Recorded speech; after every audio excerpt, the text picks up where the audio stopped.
Salam əziz izləyicilər, YouTube kanalımızda bir daha sizləri xoş gördük. Bugün sizlər üçün yeni bir təmir videosu ilə qarşınızdayıq. iPhone 6 modelinin Wi-Fi zəif tutma problemi ilə bağlı təmir prosesini sizə təqdim edəcəyik. Gördüyünüz kimi əziz izləyicilər, bugün sizlərlə birlikdə iPhone 6 modelinin Wi-Fi zəif tutur problemi ilə birlikdə təmir prosesinə başlayacağıq. iPhone 6 modelində Wi-Fi ümumiyyətlə ya şəbəkəni tapmır və yaxud tapdığı zaman zəif tutur.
Gördüyünüz kimi əziz izləyicilər, iPhone 6 modelində Wi-Fi lentində konnektorunda problem var.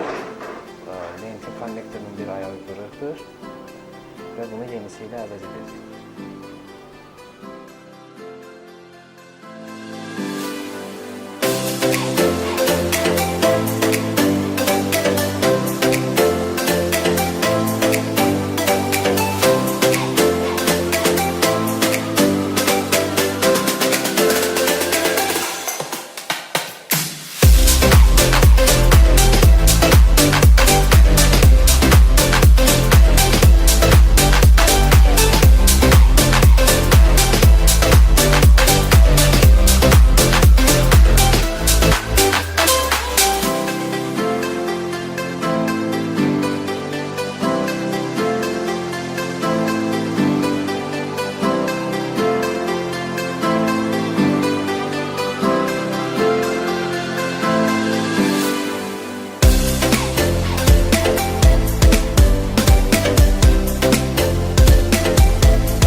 Bəli, əzizlər, daha bir təmir videosunun sonuna çatdıq.